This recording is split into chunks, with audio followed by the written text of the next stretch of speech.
आप सभी को जो महत्वपूर्ण सूचना है दरबार के बारे में वो समझनी है। जो एक मॉक ड्रिल किया गया जिसमें आप सब लोगों ने सहयोग किया, क्योंकि भीड़ बहुत ज़्यादा बढ़ गई थी। करीब 20-25 हज़ार लोगों से ज़्यादा की भीड़, चारों ओर गाँव में रुकना, चारों ओर कई गाँवों में और यहाँ भी, तो कोई आपको रिस्क ना रहे, आपके परिवार को कोई खतरा ना हो, इसलिए वो कदम उठाया गया। अब जो दरबार है वो अतिशीघ्र खुलने वाला है, लेकिन कुछ शर्तों के साथ। इसको ध्यान रखना है कि सभी सुरक्षित रहें, आप भी सुरक्षित रहें, और जो गाइडलाइन है भारत सरकार की, उत्तर प्रदेश सरकार की, वो सब पालन भी उनका हो। ठीक है। तो दरबार जो है, सबसे पहले जो ज़रूरी सूचना है कि आपका दरबार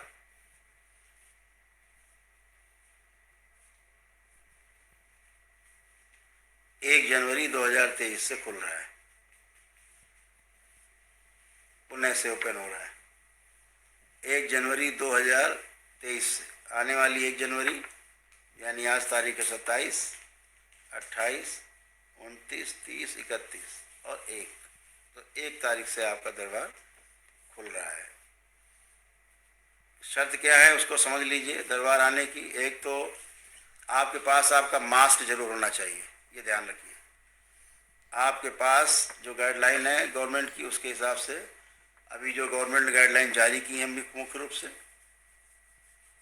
वो ये कि आपके पास मास्क जरूर हो।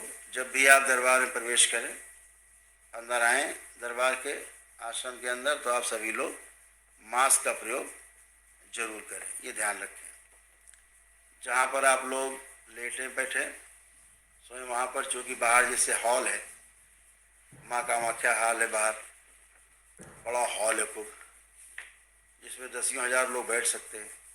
वहाँ पर आपके लेटने की व्यवस्था निःशुल्क रहती है, तो सभी लोग वहाँ आ सकते हैं, रुक सकते हैं, लेकिन अलग अलग गद्दे रहेंगे, एक गद्दे पर एक व्यक्ति रहेगा, ये ध्यान रखेंगे। दूसरी शर्त ये है कि छोटे बच्चों को, जो बहुत छोटे बच्चे हों और जो वृद्ध हों, बहुत वृद्ध हों, उनको लेकर के ना आए। और जो असाध्य रोगी हैं उनको तो लेकर के बिल्कुल नहीं आना, उन्हें घर पे रखना है, या अस्पताल में है तो अस्पताल में रहेंगे, घर में है तो घर में रखेंगे। असाध्य रोगी उनको टांग के, जिसको आपको सहारा दे के लाना पड़े, ठीक है, टांग के, उसे नहीं लाना है फिलहाल। जैसे आप यहाँ स्वस्थ होते हो, आपका परिवार का वो सदस्य जो बीमार है वो घर पर स्वस्थ होता है, ये सब आपको पता है।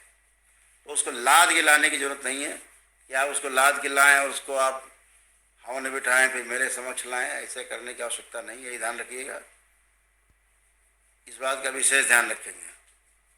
अभी अगर आप लेकर के आते हैं कोई असाध्य रोगी, तो फिर आपको दरबार में प्रवेश नहीं मिलेगा, ध्यान रखिएगा, फिर आपको असुविधा होगी, ये अभी समझ लीजिए।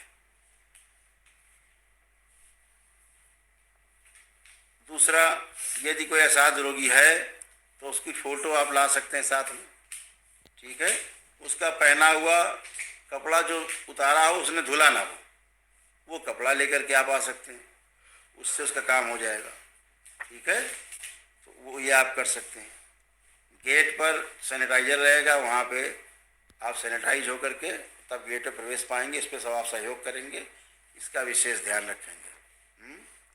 दरबार में भी आप बैठेंगे तो थोड़ा एक दूसरे से अलग अलग, थोड़ा सोशल डिस्टेंस जो है वो कायम रखेंगे, ठीक है।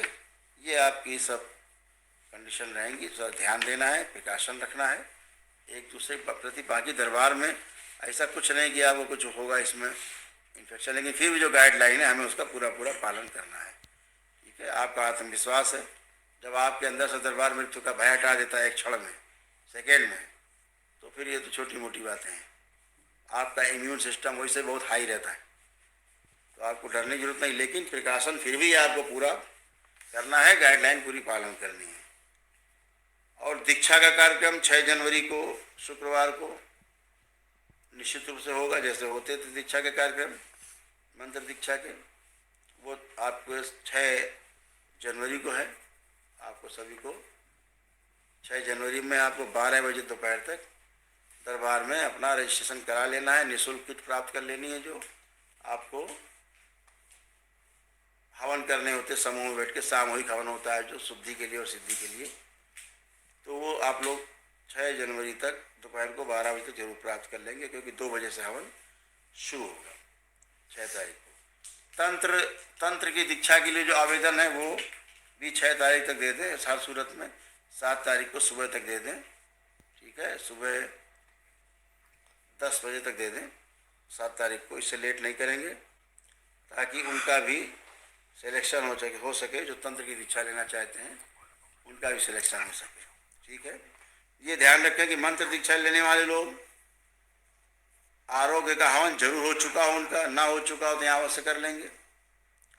वह लोग जो असाध्य रोगी हैं और उनके अभी सब कुछ कार्यक्रम कर लिया, तो वो एक अपना महामृत्युंजय का हवन कर लेंगे। उससे उनको आसानी रहेगी, प्राणों का क्षय रुकता है, तमाम गंदगी बाहर आना से रुकती है, अंदर से बाहर प्राण निकलना बंद होते हैं, तमाम तरह से आपको प्रोटेक्शन मिलता है, आपको बल बना रहता है, शरीर में ऊर्जा बढ़ती है। वह एक वैदिक परंपरा है, वैदिक नियम है, तो वो आप इसको करें। तो ये ध्यान रखना है कि जो नियम बताए हैं आपको उसका पालन करेंगे। और 1 तारीख को दरबार प्रातःकाल बाबा की आरती से शुरू हो जाएगा। आपसे पूर्व की भांति अभी मुलाकात होगी। आप सभी को दरबार की ओर से, बाबा और माँ की ओर से बहुत बहुत शुभकामनाएं, बहुत बहुत प्यार, आशीर्वाद। आप सभी लोग स्वस्थ रहें, सुखी रहें और प्रसन्न रहें। हरि हर। अगले मंगलवार फिर मिलते हैं।